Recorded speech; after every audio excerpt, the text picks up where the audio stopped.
Been referenced 9 times already. Pat Toro, Toro Construction, right over on this side. Round of applause, please. I just want to say this much, because I think we're talking amongst friends, so I don't think I need to go into great detail here.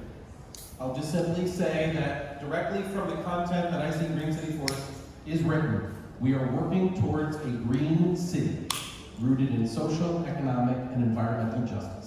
I'm not trying to say any more than that, except to say thank you. Now tell us what the hell it is we're doing right and wrong. Oh my goodness, us or others? You can start. No, okay. All right, so hi everybody, happy Climate Week. I think part of what we're doing right is we're in a moment. 2020 was a moment, a reckoning, and some folks have forgotten about 2020, and I think this room has not. I think it's important for us to lean into naming the truth that when stuff hit the fan at a global level, all these difficult challenges that seemed unsolvable and complicated processes all disappeared. From the funding perspective, from the supports, from the relief, from the alignment and coming together to solve, because it was a crisis and an emergency. So I think what we've done right is, like in past moments, crisis, stepped up. And so maybe what we're doing wrong is maybe we just need to call everything a crisis all the time, and then folks will step up and figure it out. That's a perfect start. Workforce development crisis. We're going to relabel our conference, and we'll start right from there. I love it. So we've been talking a lot about collaboration and partnership. Pat Toro, Toro Construction, independently owned, successful, preparing folks, large-scale projects, professional trade service. I'm construction management. I'm curious. That's me. What makes Green City Force a good partner for you? Green City Force, I've been working with them since 2016. They provide us with very well-trained people. We support them.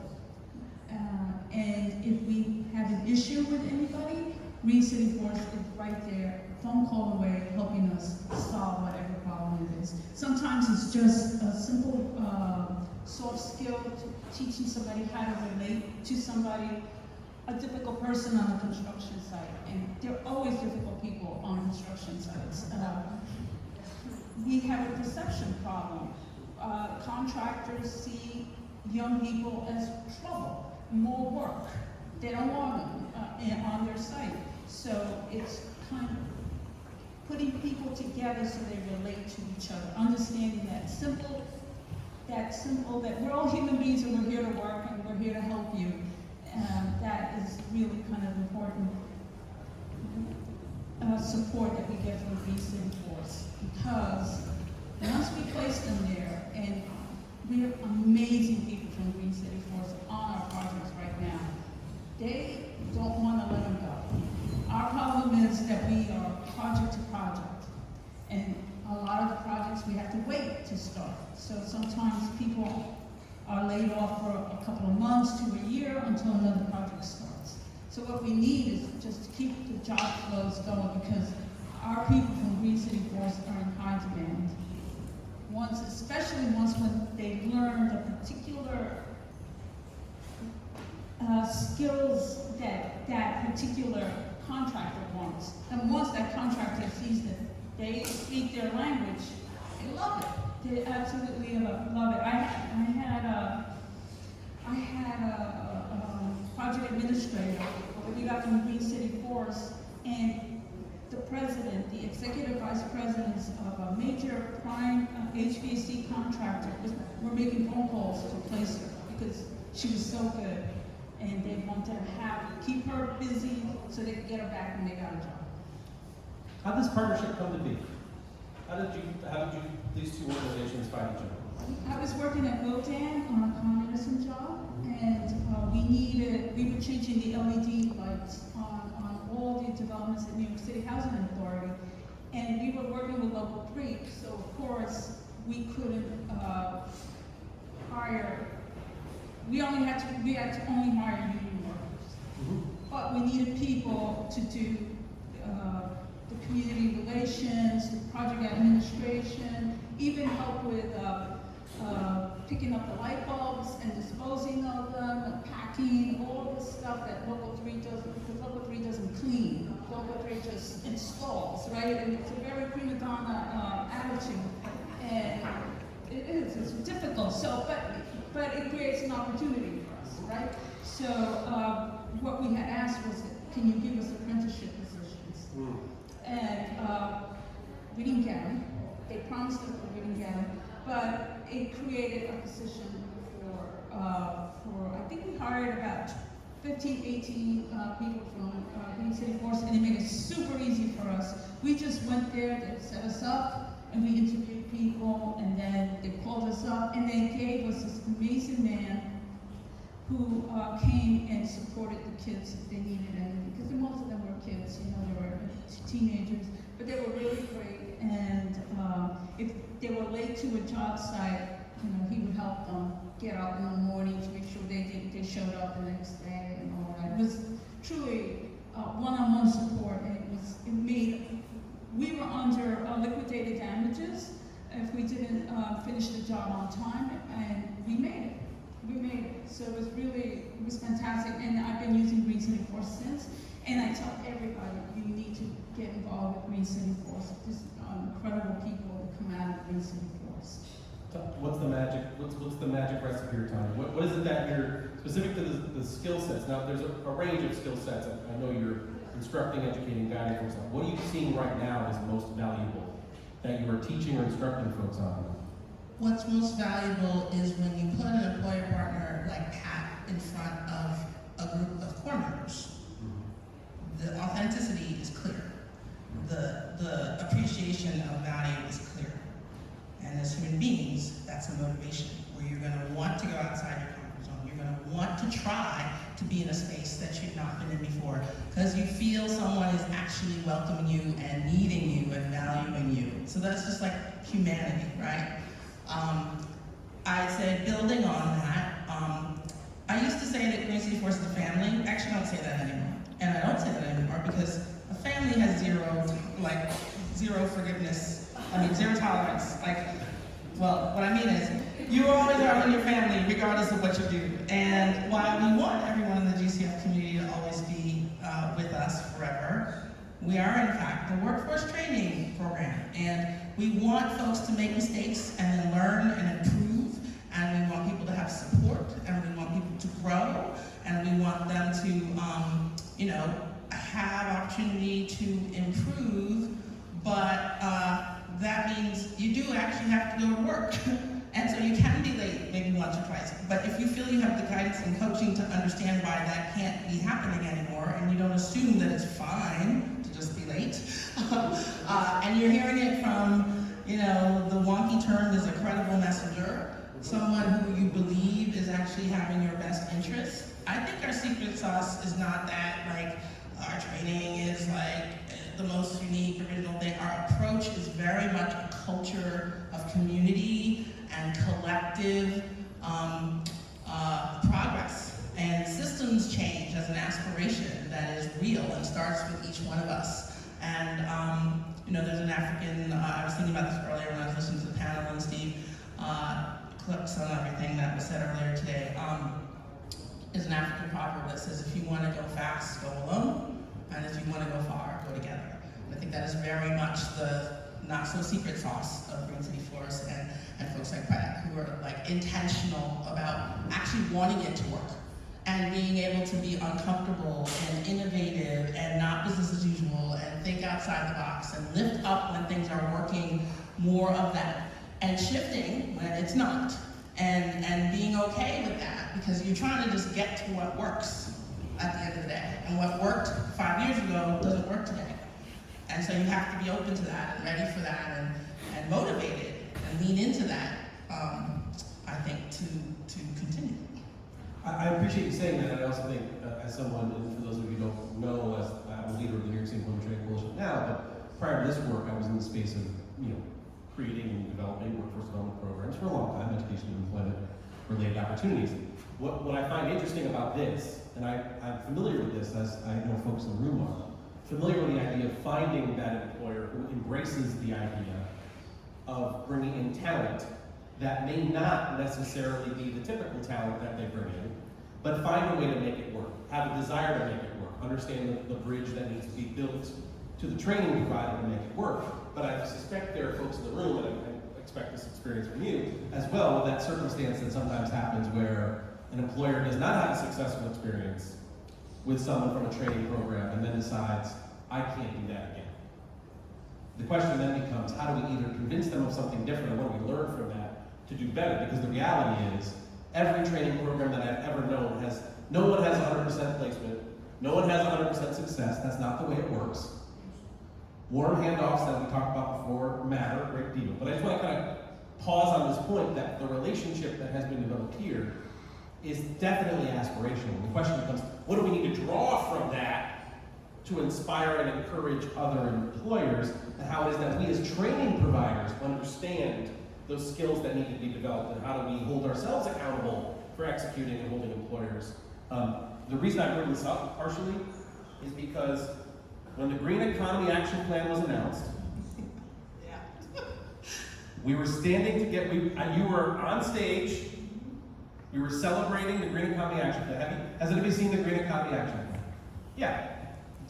Dense, interesting, and if Abby is still here, I would say this, and I've said this directly, Abby Jo Siegel from NYC Talent. Dense, impactful, valuable, includes some opportunities, highlights, case studies, checkpoints along the way. And then you and I talked during that and celebrated, and it was your Green City Force folks who were in the room with the administration celebrating the future of this plan, 400,000 jobs by 2040. And then I remember turning to you at one point and saying, have you got any more resources to do any of this work? The answer is no. And so I guess the question just becomes, we clearly see a moment in the city's history, just by virtue of today's news, where there is a lot going on and a lot of concern right now about leadership and where our leadership is headed. There has been an interest and an investment in K-12 career pathways. We've heard investment in CUNY. Workforce development, out-of-school youth has not seen quite that investment yet. There has been some investment in training programs, but not enough. But we got this big plan. So, Tonya and Pat, I want you to weigh in as well. What is it that we need to be holding ourselves accountable for communicating to our city's leadership and for ourselves to be able to execute on this really fascinating plan? And I'm assuming funding is part of that nature. I'm going to let Pat go first, because I think I might talk a lot about this, and I want you to have a chance to contribute Well, to this. that's why I'm passing it to you, and then Mark, go ahead. For me, I think we have a marketing problem here, a perception problem. We got to fix it. When I tell people I'm a Section 3 company, and I want you to hire Section 3 people. Tell us what Section 3 means. Section 3 means we hire low-income people, primarily from New York City Housing Authority, and 75% of, well, I'd say all my employees are NYCHA residents, except for the union guys. Because, you know, if you're getting a union wage, you know, they kick you out of NYCHA. But, yeah, the thing is, I just think that people say, you know, just like when they said women, we don't want women on construction sites. That was 20 years ago for me when I was at AECOM. You know, they don't know anything. They're useless. And really, the best construction managers are women. I mean, because they live in the details, they're patient, they're collaborative, all the good things that they're finally realizing that this is how you build really good structures. Give it up right there. Yeah, So that is what, and so when people see that, because we bring really great people that we get from Green City Force, I always feel like I have a secret. and that, you know, if everybody knew about it, they would do really well. And Green City Force is my secret. when they experience our people, they don't want to let go. They don't want to let go. They want them. They love them. And I think that we need to shout this out, put it on LinkedIn, you know, get in, maybe the Chamber of Commerce's, you know, I belong to the Queens Chamber of Commerce. I'm thinking maybe bringing this into them. There's like $32 billion worth of construction coming up in Queens between the low-income housing and the jobs at the airports. We need to educate the businesses that there's just great talent there, and you need this talent. And whether it's trade or whether it's construction management, there is site safety, project administration, scheduling, all these. What I do is I find niches, little niches, and I put my people in those niches. And I tell my people, go get your SST, go get your G Pro construction CM certificate, and we fund them. I just need you to dedicate the time. We'll pay for it, and then if I can't put you in this position, I'll put you in another position. So I need you to be very flexible, very nimble, right, and be ready to move on to a lot of things. Thank you for that. I want to build on one of those quick points just with data, the green gender gap, a special edition of LinkedIn's Global Green Skills Report 2023, just to build on the point about gender. The green talent pool, made up of workers with at least one green skill or one green job experience, 66% male. 66% male. While women are underrepresented throughout the economy, this problem is especially severe at all levels of the renewable energy industry. Women make up 34% of workers in the renewable energy industry and 44% of workers in other industries. So again, just highlighting the idea of the male-dominated space, the investment that needs to be made in equity, pay equity, gender equity, equity at all levels. I just wanted to kind of build on that to say, in this space, we have issues that need to be addressed, and I want to champion what you put forward as a value. Too much sexism still exists, and too much racism still exists on the construction sites. I mean, I see it all the time, and it hurts me, because there are amazing people out there, and they're judged differently. Thank you for sharing that. Thank you for sharing that. Tonya, I'm going to give you the space now to dig in. Okay, let's see. Plan. All right, let me try to focus. Okay, so the whole point of Section 3 is that if a community is having either investments or changes or upgrades or benefits, the right thing to do is to include the people from the community in receiving those benefits. That's basically what it means, right? No matter where you live. I like to think of, I love what Stephen said about the logistics versus the strategy. So the logistics of an approach to addressing these questions is every stakeholder has a profile. And so if you are multilingual, it means whether you're talking to a resident of public housing, or you're talking to a young person who's never thought about a green job, or you're talking about a racist employer, or you're talking about a government person, or a social innovation technician who loves environment but knows nothing about workforce, you have to translate what you're trying to get them to understand into their language. And so that means you have to know what is the value proposition. So I don't care if I care, but if you're a racist employer, but I actually think you have good jobs, I'm gonna try to find a way, A, to protect my people from harm by you in whatever way I can, but I'm also going to be pushing the envelope around what this value is. Proof is in the pudding, right? So to your point, when they see it, you don't have to convince them. Just show them the people who are doing the job, right? So we can get in the door, right? A lot of times employees, you talk to the top level person and they're all on board, and then the folks on the ground are a nightmare. We get that all the time, right? And so you try to navigate that. If you have the relationship to be able to speak truth to power to the folks up, you just tell the truth. You have to tell them what's actually going on. Ideally, you just want more packs so you don't have to deal with all that madness. But like, that's not how the world is, right? You have to sort of figure out What is the greater good? Folks like the Green Economy Network trying to be intentional about what is the message we want to give to employers. And it's healthy, because of course we want employers to understand the value, and we're always going to come at it from the lens of protecting our people. I'll give one other example. We had a situation a couple years ago. We had, through our social enterprise, a graduate working with us, who's doing really well, shadowing HVAC installers in the nitro rooftops. Those folks were union jobs. So when the weather was bad, they still got paid. Our people didn't get paid when the weather was bad. So the retention was a challenge, because there's a problem with the weather right now because of climate change. And so we already knew there was presumptions about our people and their behavior and their work attitude, right? Not with any education about the difference of the realities and the experiences of these two groups of folks, types of people. One of our members, unfortunately, in his off time, in his neighborhood, was doing no harm and was shot. And thankfully he survived, but he was shot.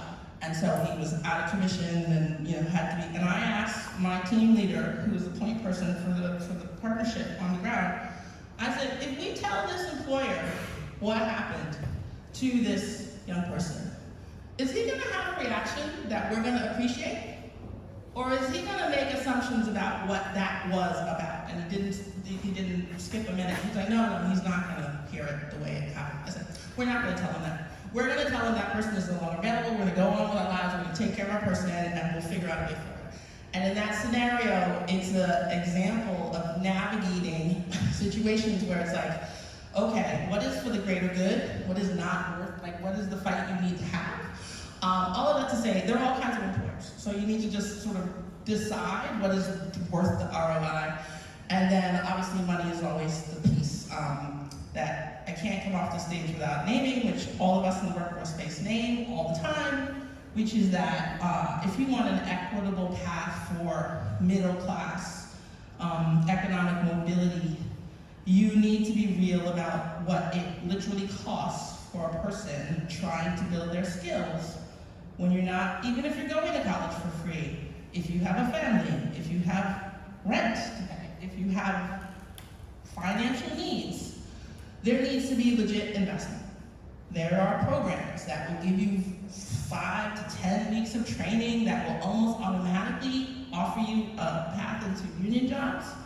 Union job is just a phrase for a good job, whether it's a union job or not a union job. Oh, good job, we know what that means. We know that means when the weather's bad, you still get paid. We know that means you get training, and you're supported to get training. And we know that means that there's a track and a path and a clear intention of moving you forward.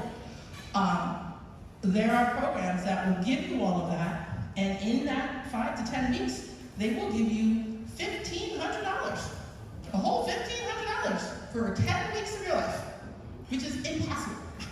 So there are lots of things that need to happen.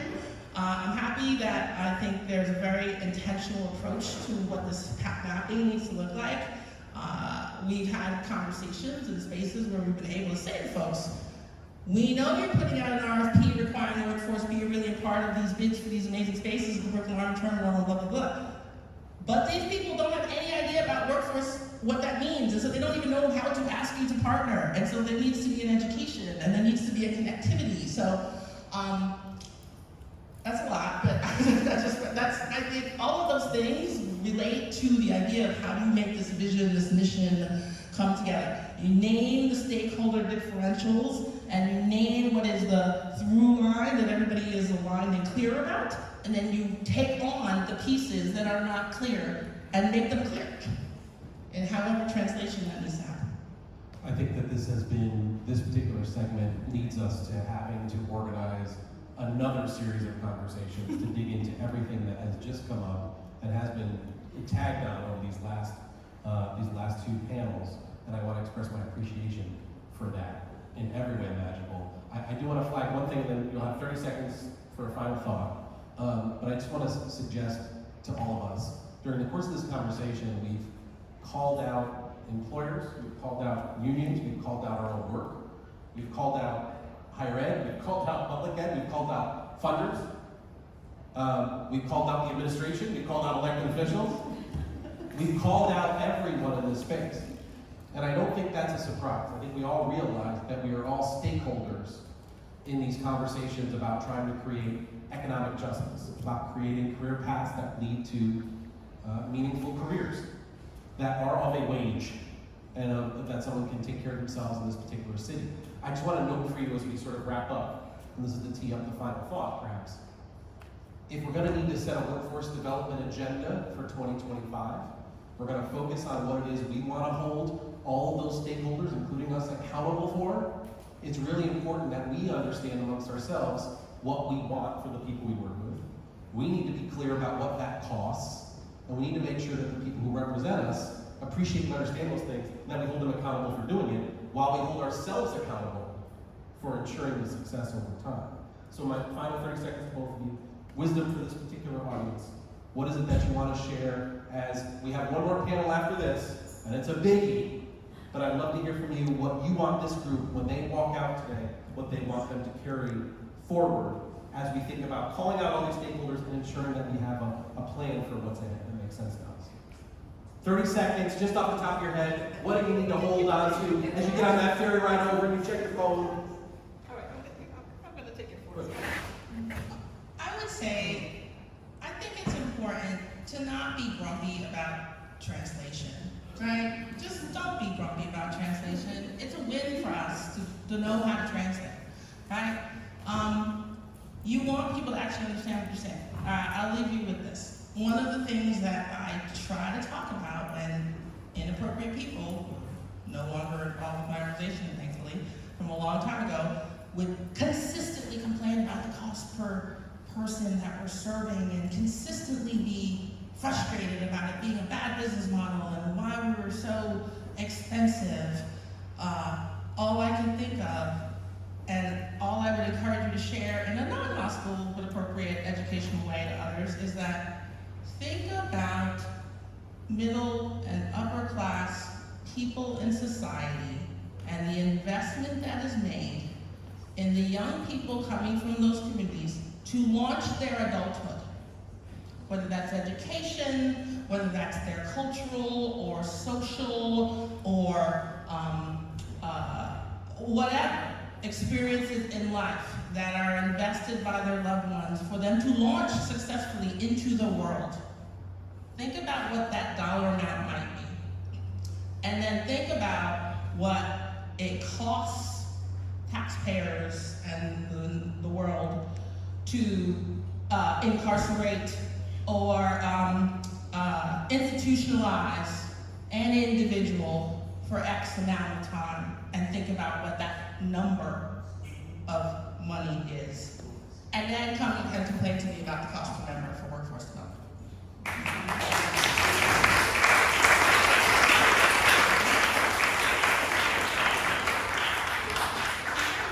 want to button us up and see if you can land this plane, you can push this ferry across. Go ahead. No, thank you, Tonya, you inspired me. She always inspires me. And the thing is, the gems are in the working class. The diamonds in the rough are in the working class. They're not in the people who are comfy and not challenged. So if you want a gem and you want creativity, this is what we value. You want to make an impact. Go to the working class. Go to people who have to struggle. They have to find ways to do things with no money, with just their imagination. Let's give it up. Thank you.